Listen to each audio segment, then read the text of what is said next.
Hey everyone, today we're going to be unboxing, assembling, and evaluating our Kuat NV2.0 two-bicycle rack. Let's get started. We purchased ours on Amazon for around $850 and was a toss-up between that and the Thule EasyFold XT2 for $1,000. Starting our unboxing now. Some paperwork in this pamphlet, but not the instruction manual I'm looking for. Cardboard box containing various items we'll go through in a bit, but as I look through, I do find the manual, and I wanted to get a hold of this first for the assembly as well as the parts listing. A 20 to 24 inch front tire adapter kit, a front tire tray, the other front tire tray, the pivot assembly, and both rear tire trays. Looking at the cardboard box where we pulled the instructions, we have a fat bike kit, which is not in the parts listing in the manual, a burlap bag with various items, a rear end cap with a stored hex key in it, the pivot lever, and the trail dock clamp. Within the burlap bag, we have the hitch pin and lock, and various other mounting hardware and end caps. The jury's out on the lock right now. This is a bike rack company and not a lock company. An aftermarket lock would probably be more secure on the car. Bottle opener is included with the keys. The end cap lever is lifted up so that the trail dock post can be removed from the other end. From that end, the rear end cap will then be inserted. There's a Allen key built into it. The trays have corresponding red letters on stickers, as we see here, A and C, and on this side we have B and D. The same stickers here tell us exactly where the parts go. Two people would make this a very easy job. I'm doing it on a cardboard box for better viewability with the camera. This one labeled Part A has a bolt that cannot be removed and has tape around it to stop it from moving around during shipment. The corresponding nut to this bolt was found loose in the box. I was lucky to have found it. And we could see that as I remove the tape and attempt to push this bolt all the way back while it was installed at the factory, there's no way that it could come out. And now I slide in the bolt and tray, lining it up in the correct position, making sure that it's not upside down, of course, pushing the bolt all the way through. One of the three supplied bolts in the box will be used from the other side. As I connect the other piece, I'm holding it upright just for a camera view so we can see. Assembling like this is not easy, it's just for viewing purposes. I now drop the nut over the end of the bolt, and then screwing it in with the supplied Allen key, I remove the slack. I want to leave it just loose enough so I can wiggle a bit to get the other bolt in from the top with ease. And I drop that bolt in now from the top. Wiggle it around, get into position, and then the nut from the bottom I hold into place as I tighten down with the Allen key from the top.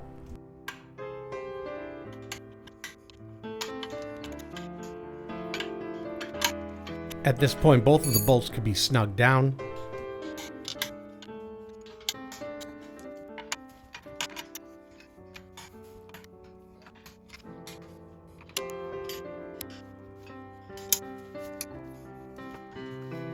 And the first two pieces are now on. Everything's nice and tight. The other two trays are installed in the exact same fashion, using the two remaining bolts. Again, easier with two people doing the installation. I'm doing it on a cardboard box. Install the nut at the end. Tighten it down but leave some slack. Install the second bolt. Then the second nut. Then tighten everything down.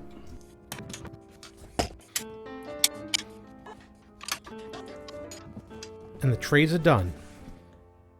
Next is the pivot lever, the bolt, and the spring washer. The lever presses in right here on the side. There's a keyed spline right here it pushes into, and then the bolt with the washer goes in the front of the lever, and then it's snugged down with the supplied Allen key. There should be 1 inch of clearance between the lever and the tray. We give it a quick test. The lever works, we lock it back in position. Working now with the trail dock post and clamp. The clamp is screwed into the post as shown and then is tightened down with this knob at the end of the clamp. We make our way over to the trailer hitch of the car. Ours is 1 1/4 inch, inserting the bike rack into the trailer hitch all the way.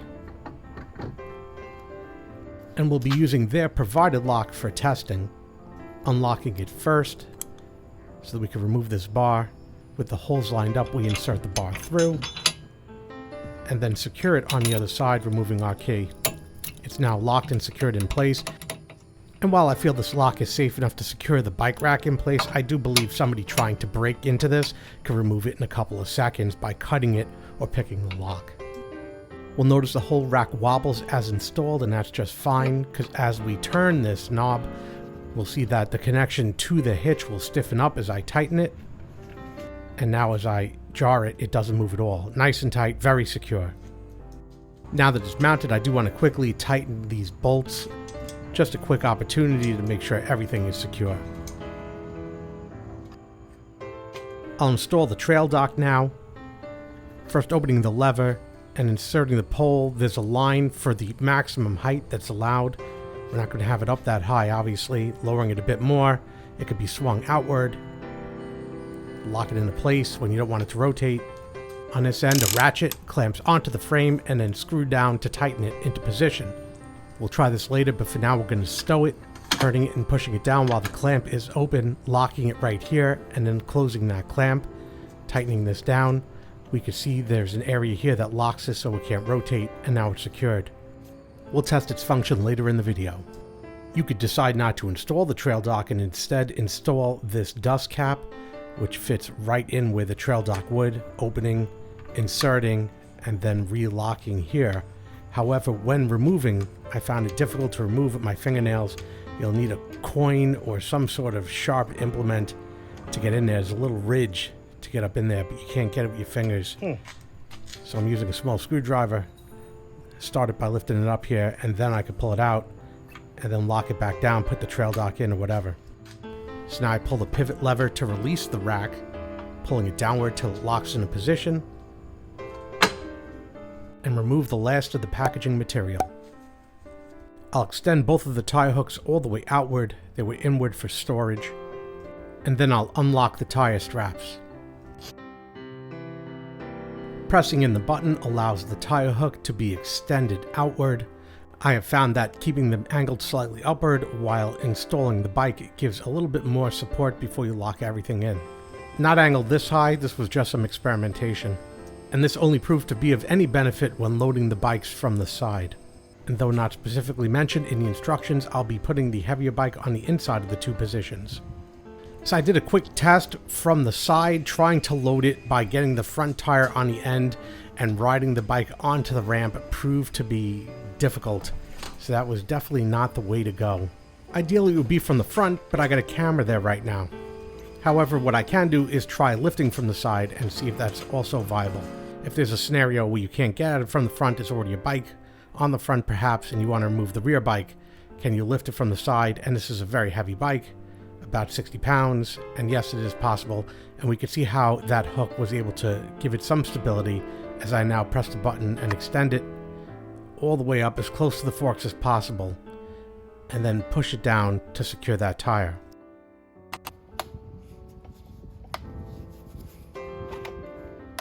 And this part's absolutely critical, as close to the forks as possible and seated nice and tight. The rear strap is on rails, allowing it to slide over the lowest portion of the rim. I'll lower the kickstand for this video, and the strap goes through into the locking mechanism and then snug down. I'm sure now to secure all things on the bike that might fall off while it's driving, like this water bottle. And it's worth pointing out, it would have been a lot easier to load this bike had I removed the battery, which represents just about over a third of the weight. My wife's Specialized Vado SL weighs a third of what my bike weighs. It's like a feather. No problem to just load it right in.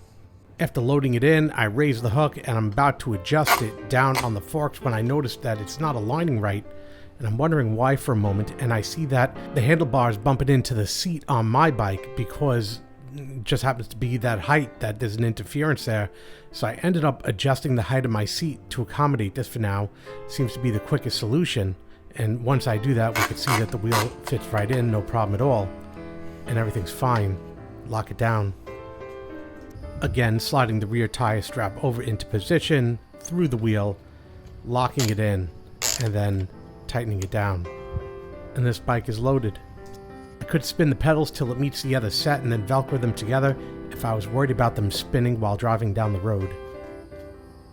Predictably, the rear view camera is significantly impaired by the bike rack with the loaded bikes, as well as the rear view mirror, as you'd expect as well, so extra vigilance is required. Out in public, I could lock up the bikes while on the car with this built-in lock fastened with a magnet. When it's in the closed position, I pull it all the way out, run it through the frame, and then on the other side snap it in. And with that, the bikes have at least some decent security while you go into a store or something. And we'll unlock it now first by removing this dust cap using the same key for the trailer hitch lock. We unlock it, pull that connection off, around and back through the frame, put our dust cap back on, and then push that whole unit back into the rail. The shape only allows it to go in a certain way, right there. And then once pushed all the way in, the magnet at the end locks it so it doesn't fall out. You see that magnet holding it. My car has an electric trunk that definitely would not clear this bike rack. There would be some damage if I tried to open it, but we can move the bike rack out of the way by pulling this handle. This will allow the bikes to pivot forward a good number of degrees, which will clear the trunk, allowing it to open without any damage. You can also get around the side. I don't see any issues accessing the trunk to do whatever I have to do while the bikes are in this position. So it's a nice feature. I found the hooks are the only place to grab to pivot the bikes back up into its normal transport position. I hadn't shown my temporary adjustment of the other seat to accommodate both bikes, so I show it here now. But now we'll look at a scenario where we're out and about and the bike needs repaired, so we're going to have to use the trail dock. So I'm going to go and dismount everything really quick.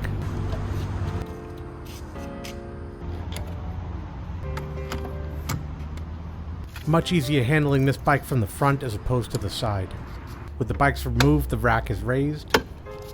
The lever is pulled to release the trail dock, which then I raise, pick an approximate height and then rotate outward, and then lock back into position. Turning this knob a couple rotations opens a clamp, then it opens up all the way.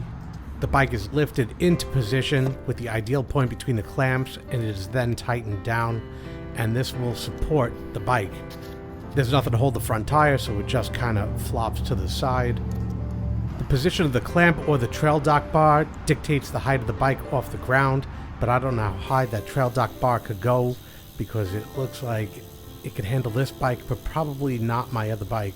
It's by no means a replacement for an actual bike stand. It's just something you'd use in the field in the event of an emergency. So now we're gonna unscrew it. The handlebar got caught, as we see. So I remove it, close it, and tighten this back down. Open the lever to secure it, locking position, secure the lever.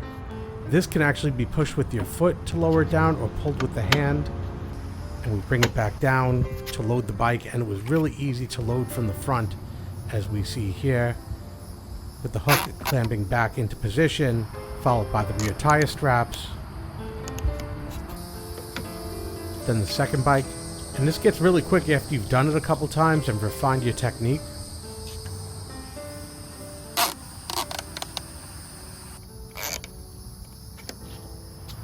Ready to go wherever the road could take us.